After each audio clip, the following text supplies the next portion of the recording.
За Занга аудио бүгд та бүхэндээ баярлалаа. Өнөөдрийн та бүхэндээ мэдээллээрээ бид хүн үүдүү шашинтай холбоотой мэдээллийг хүргэхээр бэлтгэлээ. За үүдүү шашин яагаад олон нийтэд буруугаар ойлгогдсон бэ? Үүнтэй холбоотой мэдээллийг хүргэл та. За өнөө эрэхтэй үүдүү шашин бол бурхан чөтгөлтөй бол ямар ч холбоогүй ийм шашин байгаа. Гайти арал дээр хүчээр анх суйрлуулсан Африк болоод 200 жилийн өмнө католик шашныг өөрсдийн уламжлалт бөөгийн гэж хэлж болохоор шашинтай хослуулснаар үүдүү шашин ингэж анх үүссэн байдаг. Өөрөөр хэлбэл 6000 гаруй жилийн өмнөх үүссэн ёс заншил уг шашинд шингэсэн байгаагаас үзвэл үнэхээр эртний гэж хэлж болох ийм шашин байна. Тэгвэл католик шашин болон Африк ёс заншлын нэгдэл болсон үүдүү томоохон шүтлгүүдээс ялгаатай нь яг нэгдсэн ёс жаяг байхгүй. Гэсэн. Тиймээс энэхүү шашин дэлгэрсэн газар бүр өөрсдийн гэсэн тусгай ёс заншил ингээд зохион байгуулж ирдэг.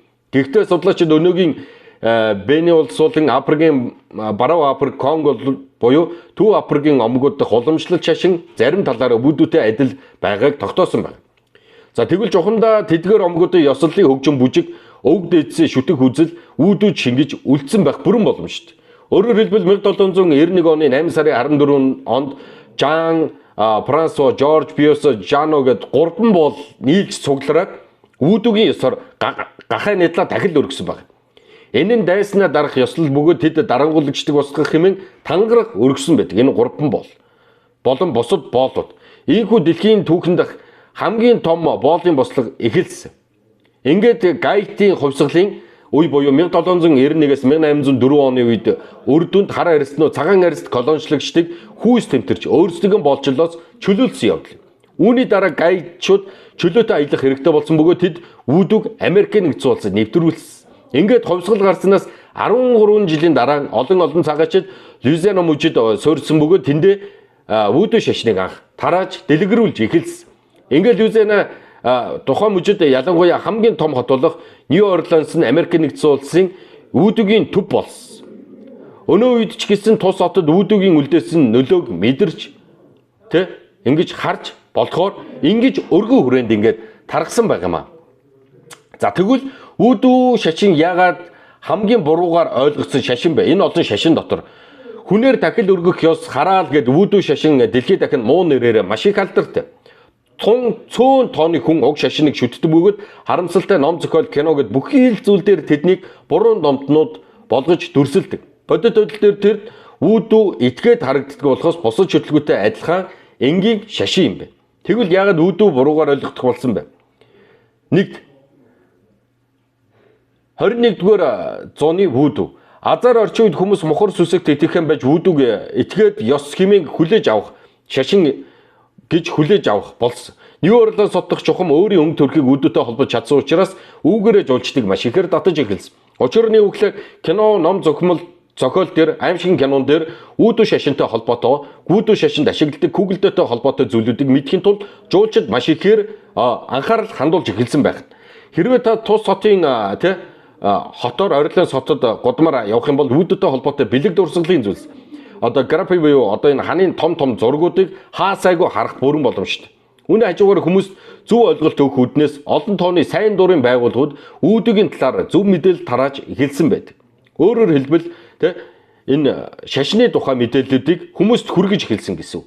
Учир нь юу гэхээр эртээр үеэс үүдүү хүнээр дахил өргөдөг буруу гаж урсгалын гэж явж эхэлсэн учраас энийг аль болох зөв тал руу нь оруулахын тулд маш сайн дурын хүмүүс олноороо ингэж харж хүмүүст ингэж суртал ухаалаг хийж эхэлсэн байна. Мөн уг шашныг сонирхон судалж бүр шүтэх хүсэлтэй хүмүүсийн тоо үүний дараа маш ихээр нэмэгдсэн байх. За тэгвэл Гайти хувьсгал буюу үүдүү шашин анх дэлгэрсэн. Тэр 1791 оны 8 сарын 14-ний өдөр 3 бол нийлээд дайснаа дарахын тулд гархааг ингэж ядалж дахил өргөснөөр Америкийн нэгдсэн улс буюу цагаан арьснуудын тэр боолчлоос гарсан гэж учраас энэ үүдүү шашин маш их хүчтэй юм байна гэдгийг Америкчуудад ихээр ойлгуулах болсон. Тиймээс Америкчуудын зүгээс цагаан арьснуудын зүгээс үүдүү шашин бол юм буруу гаж урсгалын зүйлүүд юм а. Хүн алж ингэж дахил өргөдөг гэж хүмүүс ойлгуулж эхэлсэн байдаг. За тэгвэл Луизиана мужид одоо хожуу Америк нэгдсэн улсад нэгдсэний дээр Францын колони байсан гэдэг утгаараа бусдаасаа өөр байсан. Учир нь тус орны бусад мужид Английн колони байсан учраас тэс өөр соёл суусан гэдгийг ойлгох хэрэгтэй болсон. Үүний дээр Гаитийн болоод эзнийхээ өмнөөс босч ялсан гэдгийг мэдсэн цагаан арьс Америкчүүдийн хувьд тэдний шашин том дайсан болж эхэлсэн. Том дайсан болж ингээ харагдаж эхэлсэн байна. Тиймээс олон жилийн турш Христийн шашинд Америкчууд үүдүг буруу номын суртал чөтгөрийн шашин мэтэр ингэж ойлгуулж эхэлсэн байх нь тий. Би сая дээр та бүхэндээ тайлбарласан. Үүний дагуу сонин хэвлэлүүд үүдүү хүнээр тахил өргөдөг элдв төрлийн гаж байдлаар бэлгийн харилцаанд орж ёслол хийдэг мэтэр гүтгэлгүүд ингээд явж эхэлсэн байх. За тэгвэл энэ нь ч үр дүнгээ өгч хүмүүс одоо хүртэл үүдүг бүгд чөтгөртэй холбож бодсог хэврээ байна. За тэгвэл 20 дугаар зуун гарснаар үүдүгийн тухай кинонууд хийгдэх болсон бөгөөд тэдгээр нь бас л аллаг, гаж, дон зэргээр дүүрэн байсан олонний сэтгэл инхүү гүн үлдсэн байдаг. За тэгвэл үүдүү шашны нэг сонирхолтой зүйл нь үүдүү шашинд ашигладаг Google-тэй байдаг тий. Google-тэй байдаг. Үүдүүгийн Google-тэй Холливуудын киноноор гардгаас ч илүү маш их хүчтэй байдаг. Маш их хүчтэй. Тэд хүнийг илэрхийлээгүй байдаг ч Google-тэй тохиолдсон бүхэн тухайн хүнтэй тулгарх магадлал ойрхон байдаг. Өөрөөр хэлбэл тэр хараал чатга тий энэ болгоно тухайн хүнтэй таарах магадлал маш тун өндөр. Google-д хийсэн хараалыг идэвхжүүлэхийн тулд тухайн хараал хийх хүнийхээ зургийг эсвэл ямар нэгэн хувийн хэрэглээний зүйл үс гизэг болон тэр хүнтэй холбоотой зүйлүүдийг нь тухайн Google-д нэгэ сайтар уйж хүлээд ингэж ашигладаг байна. Өөрөөр хэлбэл канон дээр гардаг тий тухайн нэг хүнд ингээ хараал илгүүлэх гээд Google-д үлдээд тэрийг үүдэн шашны зан үйлээр эд чиргэлжсэн зүйлүүдийг нь Google-д уяад ингэж хараалж чадах гэснээр дараа тухайн хүн гэмтэж өртөх, амь насаа алдах, тий сүнс хараалж чадах ингээд өртөх тохиолдлууд гардаг. Энэ бол канон дээр ингэж гардаг. Тэгвэл канон дээр гардагаас ч илүү хүчтэй юм байна. Энэ үүдүү шашны Google-д. За тэгвэл Христийн шашинтай маш ойр буюу параллел тал маш олон байдаг. Нэг талаас харахад сүнс хар шидтэй холбоотой бүхэн Христийн шашинтай ямар ч холбоогүй мэт санагдана. Гэхдээ бүүдүүд Христийн шашинтай холбоотой зүйлс нэлээд олон байдаг баг. Баруун Африкт Христийн шашинтай адил нэг бурхан бүхнийг удирддаг гэсэн зарчим байгаа. За тэгвэл улаан шидийг үүдүү шашинд маш ихээр ашигладаг. Ихэнх шашинд сайн үлийн цагаан шид, муу үлийн хар шид гэж байдаг. Одоо өөрөөр хэлбэл хараал хийх, тухайн хүнийг илааршуулах гэд ийм хоёр зан үйлийг бол маш ихээр хийдэг. Харин үүдүүгийн хувьд бол хар цагаан шид нь ялгаагүй бөгөөд муу үйл улаан шидийг ашигладаг баг. Улаан шидийг ашигладаг баг. За тэгвэл вүүдүүгийн патен вүүдүү гэж энэ дээр байна л да мэдээл. Патен вүүдүү нь үндсэн 3 төрөлтэй байдаг. Тэнгэрийн вүүдүү буюу зөвхөн бурхан. Дараагийн үе нь нас барагстай холбогдоход зориулсан сүнс. 3 дахь үе нь буюу нас барагстад өөрсдөө байдаг байна. Вүүдүүгийн үндсэн легба буюу сүнс юм. Тэрээр нас барагстыг бурхантай холбож өгдөг.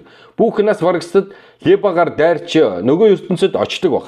Үүнээс гадна легба гэрийн амар амгалан байдлыг хадгалж аялагчдад хамгаалалт болдог. Баг. За тэгвэл шашинд энэ вүүдүү шашинд бол амьтныг золиосонд гарах тохиолдол маш ихээр байсан. Энэ зан үйл бол өнөөдрийг хүртэл ноёрхсоор байгаа. Тэр боолчлын үеэс өнөөдрийг хүртэл байгаа гэсэн. Амьтдын цусыг ихэнхдээ нас барагстай холбоход ашигладаг. Ийхүү амьтныг золиосонд гарахдаа тухайн бурхантай илүү ойр амьтныг гаргадаг байна.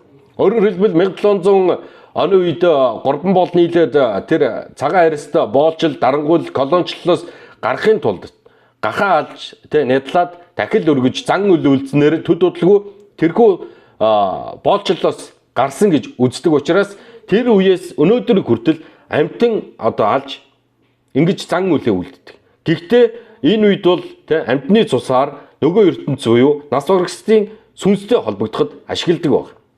За ингээд та бүхэндээ ямар ч үсэн өнөөдөр үүдүү шашинтай холбоотой мэдээллийг хүргэлээ. Тэгэхээр үүдүү шашин бол олонний тунд маш одоо буруугаар ойлгогдсон шашин гэж яригддаг. Зарим нэг хүмүүс эрдэмтэн судлаачид бол кино ном зохиол төр бол тусгадагч ихэнх тохиолдолд үүдүү шашин юм гаж юма гэдгийг бол ихэнх кино зохиол төр ингээд дүрслэгдэн гардаг.